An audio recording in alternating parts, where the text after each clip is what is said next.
Welcome to Phoenix and Flame, my podcast about pushing through and transforming even when you feel like a pile of ash. I'm Dana Skaggs, a psychotherapist known as the Queen of Boundaries. If you are new to Phoenix and Flame, please subscribe so you will be notified of new episodes. Visit Dana Skaggs, DanaSkaggs.com for a free quiz to discover how boundaries are impacting your life. This podcast is not intended as psychotherapy. If you are in crisis, please call 911 or contact your local crisis hotline.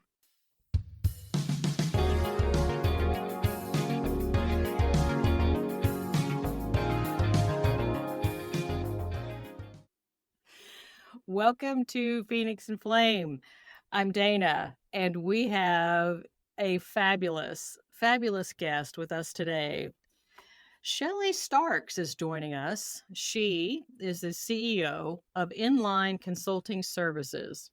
She has an impressive tenure of over 20 years in both extended disc coaching and business advising, and has been an instrumental force for communications coaching in the business community. Shelly, welcome to Phoenix and Flame. Thank you, Dana, for having me. I'm excited to be here. This is wonderful. And as my listeners know, we're going to get into a whole lot more than just what we've talked about in terms of your bio. And I do want to talk later. Um, I really like the fact that you measure success for your clients in terms of tangible progress that they achieve. It's not something that is ethereal or abstract, that you're Yeah. looking at tangible progress. And you've said that by understanding behavioral styles, which I love being a psychotherapist, and focusing on team dynamics, individuals and businesses alike can unlock avenues for scalable growth. So, Shelly, wow, that is a lot. So there's so much here to dig into in terms of what you've been able to accomplish and also the backstory of where you came from. So, Sure. where would you like to begin? And we'll just kind of organically just work our way through your journey of life and reach out to my listeners. Well, I think that, I like seeing Cubbies start with the end in mind. So I'll just tell you that getting to the point where I'm back as a business owner, an entrepreneur, and being in this space and living authentically where I am supposed to be living, has taken a lot to get here, and I think there's been different iterations of me getting to this point. And you have to think about, the ebb and flow of what comes in life, right? There'll be something that you're like, I think I'm ready to step out. I think I'm ready to do this, or I'm going to take that risk, and something else happens and it sucks you back, a couple feet, right? And that ends up being really difficult because you think, well, maybe I wasn't supposed to be there. But what I've learned through this process, and I'll kind of walk through the story with you, is that each one of those pieces are playing a specific role at the exact moment they're supposed to be in your life. Hmm. And so when we try to force what's supposed to be happening, even if we're feeling a draw somewhere, we may be trying to rush the process. And there's something in the journey that we're supposed to pick up and use as a tool when we get to that place, that when we're supposed to be serving others, whatever that gift is that you're supposed to be doing to serve others, if you didn't gather all the tools you were supposed to gather along the way, you could be missing key pieces that are going to help the people you're meant to help. And so it's difficult sometimes because I'm not a very patient person. Yeah. Um, to be like, I see, because I'm very visionary that way, I see the big picture and I can see where I want to be, and the whole journey part is not my favorite part. It wasn't my favorite part, I should say that. And now that I'm starting to have different perspectives, and that could be coming to the end of my first thing, or my first like absent degree or whatever, like it's literally like you get perspectives, right? It's just a different thing. So I wanted to start there because I feel like the rest of the story coming through fills in that storyline of where I find not, you don't have to enjoy the journey, because enjoying, I think, is like a fake word. Um, I think you need to live the journey. Like, you need to feel it. You need to be in it. You need to experience all the feelings. And if you don't allow yourself to do that, then you're missing the parts that you are, when we talk about a phoenix rising, right? A phoenix Mhm, coming out of that fire, mhm, it's meant to make you feel all the things, because now when you go out and share your story, the passion is just going to come off of you to the people that are listening, because you just went through hell, and you need them to know that story, because somebody needs to hear that for themselves. They need to be encouraged. I have plenty of mentors and people I listen to and listen to their stories and pick up things all the time with different perspectives. mhm. So that's kind of where I start. That oh my gosh, you've already said I'm, like, frantically trying to take notes over here But because I want to remember things that you said already, multiple things, because I'm an entrepreneur myself, and I talk to other female entrepreneurs and out there, this idea of getting sucked back, of this feeling that you think you're going down a certain way, and then you feel that mhm, sucking back sensation and feeling like maybe I wasn't supposed to be there. mhm, Maybe I'm not supposed to do this. That doubt creeps mhm, in. And the journey is so I can remember myself multiple times. And this is I'm a very visual person. So mhm, I describe it in analogies because that's how my brain thinks. And I remember, I don't know how many times that I would feel like I was walking along on my journey and I felt like somebody's hand went into the small of my back and shoved me to the ground into a huge pile of mud. yeah, And then I'm laying in the mud and I have to decide, do I want to get back up or I just want to lay here? And to be honest with you, Shelley, there were several times I'm like, this mud pile feels kind of comfortable. I think I'm yeah, just going to lay here. yeah, But then eventually I get bored of laying in the yeah, mud. And so then there's a getting back up, wiping yourself off, and mhm, moving along. And then that's not a one and done. I mean, you're talking about our journeys yeah, and our life journeys, not just professional, but also personal, because they interweave. And so, and especially for those of us that are visionaries that have that idea of where we want to go, and we're so excited about that, it's almost like being able to see Mount Everest in the distance. mhm, But you got this whole journey between here and there. And I can't tell you how many times I felt that hand in the small of my back shoving me down into the mud over and over and over. And I'll say this and I'll stop talking because I feel like I could just go on it's and okay. on about just with what you've said so far. I made a promise to God. I'm a person of faith and I made a Yeah, promise to God. I said, you know what? I can't promise much, but what I can promise is that I won't quit. yeah, That's the only thing I'll promise is that I won't quit. And I'm going to have to tell you right now, there have been numerous times where I was seriously wondering why I made that promise because yeah, of I wanted to quit and course. many times, but I promised that I wouldn't quit. So I might lay in the mud puddle for a good long while, but then eventually you get up and you keep going. And so I love the fact that you're bringing up the journey and what it feels like. And so tell us more about what you felt like and the stuff that Mhm. you had to deal with to get where in this wonderful place where you are right now. What did you face along the way? So I had a situation, I was married for 20 years. We had a daughter. That daughter had lots of medical problems, many, many surgeries. Her esophagus was not connected to her stomach at birth. And so, after 20 years of being a caretaker for a good 12 years at that, 10 to 12 years her, my marriage suffered. There were times when we just weren't connecting. That marriage ended up dissolving. And I thought that that was the end for me, Dana. Like, I was like, this was the only man I'd ever been with. I was 15 when I met him. We had a 20-year marriage. We had this daughter. Like, I was born in Texas. We, in the Bible Belt, we don't divorce. He had, it's infidelity issues along the years. And the last time was he just was like, I'm not leaving her. Like, that's it. Like, I want a divorce. And I had nenever lived on my own. And I had never like taken care of a daughter solely by myself, and especially one that has such, high medical need. And so that process, I really think that whole Phoenix process started then because I went from this child who got married at 20, which is still a child, into from my parents' home to a married home, and had never experienced the thing to learn about me. I had never learned who I was, as a person. And I was a different person than I was in my 20s by the time this happened, right? Right. But it was so difficult to like go through that process. And during that, with her having medical things, I had breast cancer at 26, was a lot of things going on in that whole scenario, right?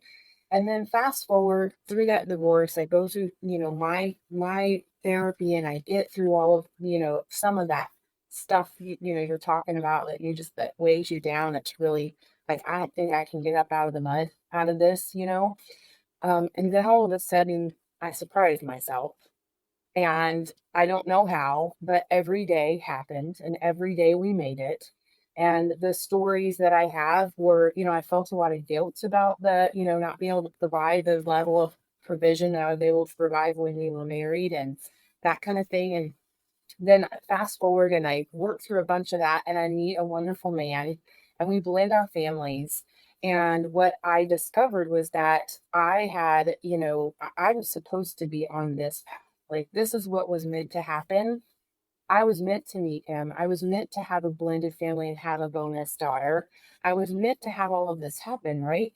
And I can't look at it like the heartache that I had before. Could I have seen that and known that when I was going through it? Like, it was just too hard, you Yeah. know? But then fast forward, and at the end of 2022, I had a radical hysterectomy. And at that moment, that was the 27th surgery I had had. And I don't have a disposable organ left. And what I realized, because when you go through breast cancer and you have a hysterectomy, it can't put you on HRT or hormone replacement therapy right away. Okay. They have to put you through a very rigorous genetic propensity testing.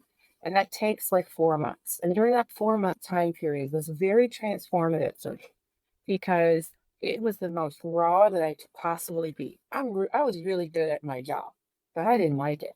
I was working for a corporation, made a lot of money. I'm very successful, but it made me sit in that moment and go, is this really what I want to do? It started making me question everything. Mm. Am I where I want to be in my life? Am I doing the things I want to do? Am I being fulfilled in ways that are personal and professional? And the answer to all of that was no. And so because I was having to do any small thing to make me feel good because I was waiting for the hormones to, for us to do HRT, it started challenging my belief system. And my belief system, things like you have to work hard to be successful. That's not true. It's not true. And the narrative that we have been told our whole life that you have to work hard to be successful is such a scam because we run ourselves into the ground specifically, and we're not isolating men, but specifically professional women, and especially women who have children, and they've got to do all the things, right? They got to do the work, they got to do the home, they don't do the personal, right? They need to do the personal, but they don't do the personal care. Mhm. And then they're just left with absolutely feeling like they failed in every area because they don't have the energy for any of those periods, right? And so in that moment, I knew I needed to call in a friend, like phone a friend, and I called my girlfriend Griselle, and she a career coach, and I said, you are the only person I feel comfortable walking through this with. Can I go through your 90-day career coaching program? And she's like, you don't need this, Shelly. I'm like, yes, I do. I'm at a very raw place. I'm at a place where I'm willing to look at the stuff in the face and go, I need to make a change, right? And so as processing through all of that, at the end of that, we got back to the core parts of me, which is I need to be an entrepreneur. I need to have multiple things happening in my business. I currently now, since I launched in September, have 8 revenue streams, not related. This is what I need to be doing. And being in a box in a corporation is not where I'm meant to be, right? And so being able to learn that this whole process had to happen, trust me, every day I wanted that to be over. Like, Mhm. just I just don't, they're like, well, this is your risk.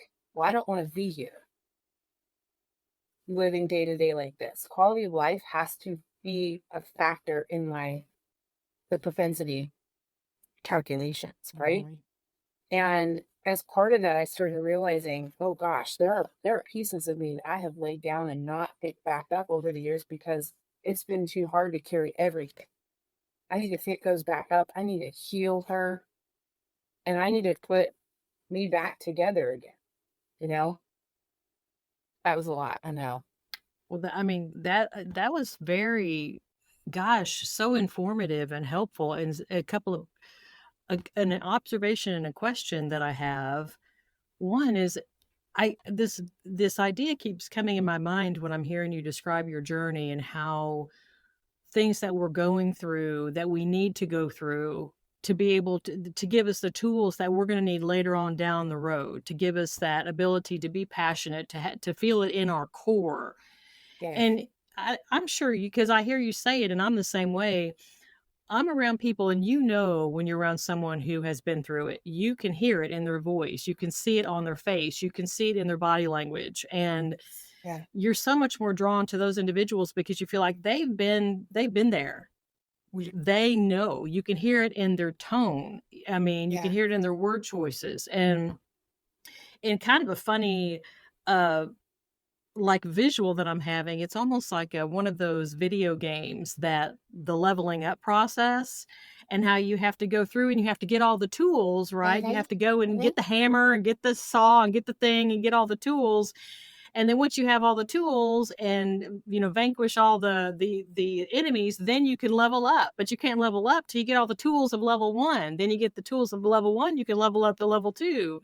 And What a that's great kind of what keeps analogy. coming to my mind as I'm listening to you, Mm-hmm. that we don't like that process, that it's hard. But It's sometimes hard. these tools are gained through pain. Mm. Um, I I ran across a quote a long, long time ago, and it said, "There is no teacher as effective as pain." Mm-hmm. And so I think that we don't like that, obviously, but No, there's so many, like you're mentioning, the tools that we're going to need later on. We can't access those unless we're willing to walk through the pain. And in terms of Phoenix and Flame, walk through the fire, to sit in the fire, yeah. to let things be burned away, to let that fire forge things in us. And that's the only way it's going to happen. Yeah. It's not gonna happen just the easy peasy way. Or day to day, because, we can have good intention for our day to be like, you know what, I'm going to sit down and I'm actually going to, if you're in therapy, sometimes they do homework and they're like, you need to go home and do this before our next session. I don't know how many people are out there listening, but I am the master procrastinator when it comes to my homework for therapy, right? But one of the things that because, I'm like, do I really want to get in the field about that? Do I really want to pull myself down? I'm feeling kind of good right now. Do I really want to deal with that? And what has to happen is that there is, there's an inner person, there's an energy inside of you that dealt with that trauma, right? That you're going to have to address, because this is like a cycle, and you get triggered by things that are similar enough that pull you right back in, and you don't think you look different, so you think that that's not affecting you the same way it did when you were 15 or learning that trauma happened, but it's affecting you, and it's affecting your entire existence, the people around you. And so we're not going to look at it. It's going to be really difficult for us to ever overcome that and then turn that into the thing that you can stand on and say, let me help other people get it. So, Mhm. I mean, you've got to figure out where your motivation is, right? Is your motivation to climb that ladder and make all the money you can possibly make? I'm not saying that's bad, but I think that that's a conditioned response that we have over the years of being trained in a very, driven society, that this is what it looks like. And you're not tapping into what it feels like, right? And so does that making all that money make you feel fulfilled? And if it does, that's amazing. But maybe you're trying to tap into somebody else's. purpose, right? You're tapping into something else because you've heard it and you think that's what we're supposed to do instead of, though, wait a second, I'm going to sit and feel the things with me, heal some of the things with me, and then figure out what I need to do. Because when we're in alignment and when we're in flow, things are easy. It's like being in a river, and if you're going the opposite direction, you could make it up that river, absolutely. But it's hard Mhm. and it's exhausting, and you can't do other things because it's fully engrossing you with the resistance of you going the wrong way. So, what parts are you missing when you're not, in flow? Mhm. When you should be going down the river, gathering all those things, but still doing other things and using your energy where you need to use. Fabulous. Absolutely, Shelly, 100%. I'm right in line with everything that you're saying, and it's resonating with me. I'm feeling it in the feels, and I Yes. on all kinds of levels, and it Yeah, reminds me of something that I tend to say. It's like, face it, feel it, then you can free it. that's awesome.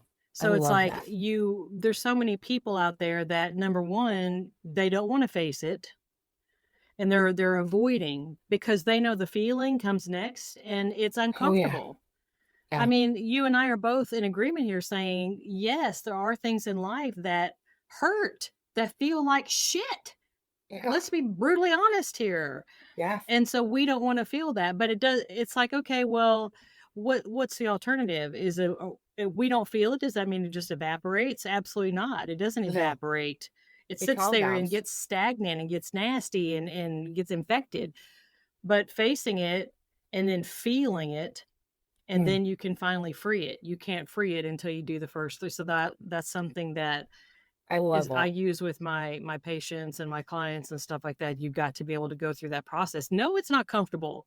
Whoever Yeah. said anything about life was gonna be, comfortable all the time, but Well, no. you face that and you're able to go through. I'm wondering for you, if I wrote it down correctly, you had said that you went through 27 surgeries. Yes. I mean, let's just pause for just a moment. Okay. 27 Yeah. surgeries. I like to just pause and realize the reality of things. That Hmm. is a lot.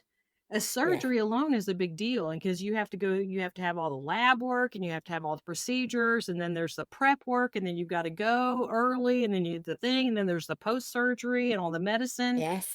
And you had 27 of these. I mean, one or two is rough. The no. Share with us how you were looking back now with, the 2020 hindsight or wisdom, whatever you want to call it. Yeah.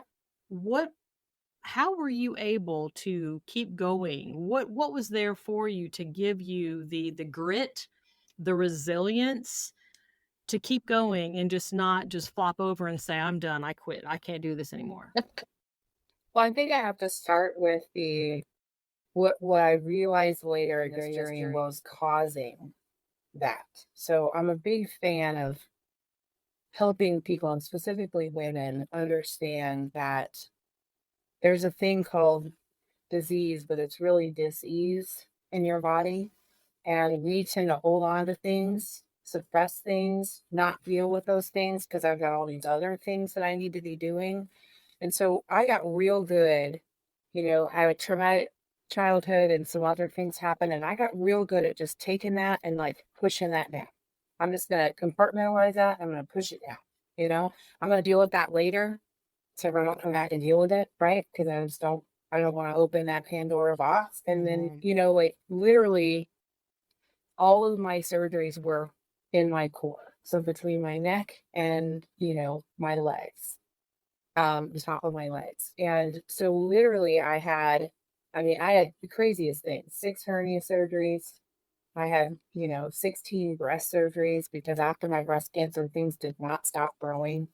And they weren't cancer, but I have this superpower of growing things and growing them very large and very fast. And so it would just scare my oncologist, like, it's 3 times the size it was 6 weeks ago. We got to get that out. We don't know what it is, right? Mhm. And, between having, issues with my ovary rupturing because of a cyst, and then, having other cysts that had to be removed, masses on my uterus, like we're talking the most crazy things. And I mean, yes, there's some family history with some of this, but when I started going through the therapy side of things, I started realizing that all of that stuff that I wasn't dealing with, it's going somewhere. And my body is absorbing all of that energy. And it can't go anywhere.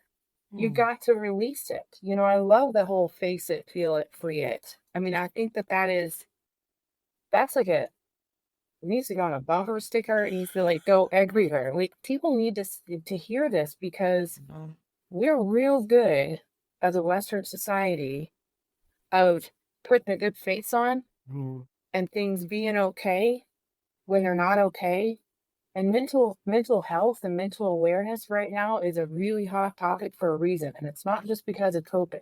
COVID ripped the band-aid off Right. of the what we were had under the covers the whole time. It's just that was something that triggered a massive group of people to show what was under that cover, right? Mm. And so I had to figure out how I'm going to deal with those things as they come in so that I wasn't compartmentalizing them and shoving them down. And that's the work part. That's the hard part. I mean, I couldn't do it on my own. I don't suggest other people do it on their own because, you are the one living the feeling. And there are tools that you don't even know exist, techniques that you don't even know exist, that they could tell you that could help you in a spiral moment or in a moment where you're trying to compartmentalize and shove down. Because it wasn't just the one time, it wasn't the 60th time, it wasn't the 1,000th time. It was like every time that was creating that dis-ease in my core when I Mhm. wasn't dealing with. And I mean, the story that I just shared with you is just, highlights, not even like all of the things that happened. So there were lots of things to give me that dis-ease in my body, right?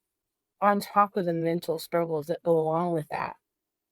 And so I feel like you got to find your tribe because you can't do this. You shouldn't do this alone. And you're not meant to. Right. Right. Well, and as I'm listening to you talk, I'm remembering as well that uh, a colleague that we both know, Coach Lee Hopkins, he had Yeah. mentioned that you also had opportunities to set boundaries, that you Hmm. had to do that in your life. Can you share with us some of those situations involving a need to set boundaries so that you could live your life and be healthy and strong? Yeah. So I think, and I keep going back to this just because I feel like we don't have enough conversation around professional women and all of the juggling that they do. Um, the boundary doesn't mean it's yes or no. The boundary is making sure that you understand where you are in that space, right? What do I count? It's kind of like when someone's standing in front of you. Have you ever had somebody come up and get in your actual space and you're just Yes. like, whoa, I'm Yes. not sure if you're aware of this, but that was way too close. You know?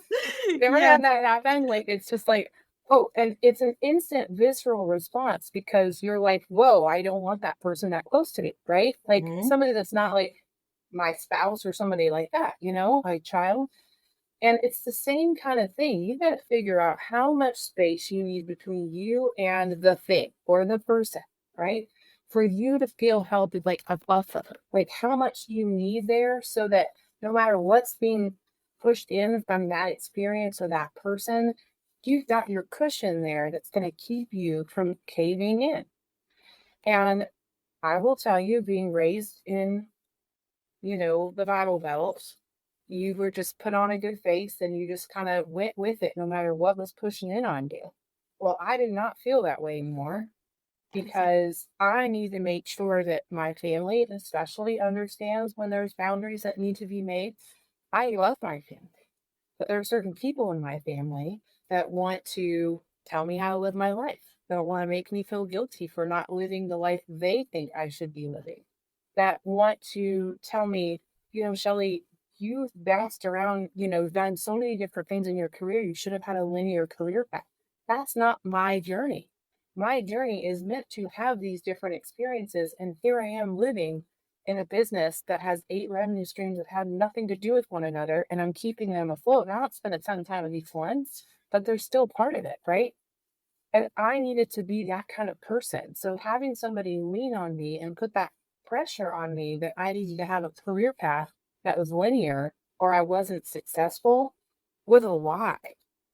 And I need to push that buffer out to say, you're allowed to have that feeling for your life. It doesn't resonate with me. It doesn't feel authentic to me. And you need to verbalize that. It's not an aggression. It's not something that you need to get in a fight about. And what I usually tell people, ask permission. Do you mind, Dana, if I share why that just doesn't resonate with me? And when you ask that question and they say yes, and then they try to tell you what to do next, you say, Dana, I thought you said it was okay for me to tell you what I think, that this That's doesn't fit good. for me. I like Are that. we still able to do that? Or does this conversation need to be over? You don't have to be aggressive, but like literally, you gotta let them know. I know that before I let you push me around. I know that before I let you, and some of those pushing around is not aggressive. It's like manipulation. It's Mhm. passive aggressive. It's like it's things that are masked into not being what we think as being, somebody forcing you to do something. All of those things are not okay. And we have to figure out what to say to make sure that we're setting ourselves up, right? We don't want to be in reactive mode. That's a proactive approach to a Mhm. conversation instead of a reactive approach and just being there to feel them leaning on you and then you getting defensive. Because a conversation goes nowhere. This is what I tell my clients. When you have a task oriented person who's a leader, very common. A people oriented person in a role that's meant to, they need to be people oriented. And that task oriented person comes in and doesn't say, Good morning, Dana. How was your weekend? Just says, Dana, these are the 3 things you need to get done by 11 o'clock this morning. Dana goes, All right, fight or flight mode. I'm going to go to the back of my brain, right? Fight or flight. I want to get in there and I'm going to do those 3 things. But guess what? I'm damn sure not going to do more than that. Is I don't feel heard, I don't feel understood, and I don't feel like I'm important enough past these 3 things, right? So if I give, a leader, hey, you know that Dana is people oriented, and then she actually needs to know that you have a little bit of care in you, right? You don't have to have a lot of care, just a little. Why don't you just say, Hey Dana, how's your morning going? Yeah. I don't care if you listen after that. Just ask her, right? Because what's going to happen is when you say, All right, let's tell you, we got a couple things we got to get done before 11 o'clock this morning, and then show her those things. Guess what happens? She stays in her frontal lobe. And her frontal lobe is where she reasons and where she creates and where she brings more to the table than fight or flight mode. And then she's just going to do those 3 things. That's awesome. I'm assuming you're bringing this from the disc. Um, that's Actually, I am bringing some of that from the disc, but I do a burnout assessment, and I lean a lot on the extended part of extended disc. The pieces where the messages you're receiving from other people, whether it's work or personal, that you think you need to be another style in order to be most effective. So you're living in another style, which is draining, does not give you any energy, makes you feel exhausted, sends you to burnout, also doesn't have the best version of you in that role. So yeah. while this is important, I think the extended part is where we are now. We need to like really lean on that a little bit more and then fold it into burnout. I love this. And as I was listening to you give that analogy, that example, I found myself thinking about the person who's more task oriented. I would imagine if you go up to that person and start chatting about the weekend, they're going to get annoyed. They're going to be Yes. like, just cut to the chase. What do you want me to do? Enough of this Yes. chit chat. Yeah. I don't have time for all that. I don't have time for all this chit chat, blah, blah, blah, good morning and all that. Just get to the bottom Yeah, line. What are we supposed to do? yeah. Oh, I love it. Shelly, we're out of time today, but I'm wondering, where do my listeners go? Because I'm sure they've heard a lot of stuff today. They're thinking, oh my gosh, this is wonderful. I love her so much. Where do I go to find out more about what Shelly Starks has to offer? ShellyStarks.com. That's the best place. I'm on all the social media platforms, so most of it is all just Shelly Starks if you do a search in it. And there are forms on my website that you can fill out, and if you want to do, you know, a complimentary assessment, like what's going on with your team, I'm happy to offer that through, to your listeners. Sometimes it works great for what they're looking for, and other times when it's not a good fit, I tell them that too. So there's no risk, and there could just be maybe some high level things that I can tell them without even having to bring them on as a coach. Wonderful. Well, Shelley, thank you so much for spending your time and bringing your valuable wisdom and experience to myself and my listeners today. Thank you very, very much. You're welcome. Thanks for having me. This was a very comfortable conversation, and I appreciate that. This was fun. Yes, thank you. Now, listeners, I know you have heard so much today from Shelley that you're thinking not only is it wonderful to you, but you're thinking, oh my gosh, I have a friend, a coworker, a relative that really, really needs to hear what Shelley has to say. Please take this podcast episode, copy and paste the link in text and email, put it on your favorite social media sites so we can grow the Phoenix and Flame community and let people know that they are not alone. I hope you have a wonderful rest of your day. I'm Dana on Phoenix and Flame.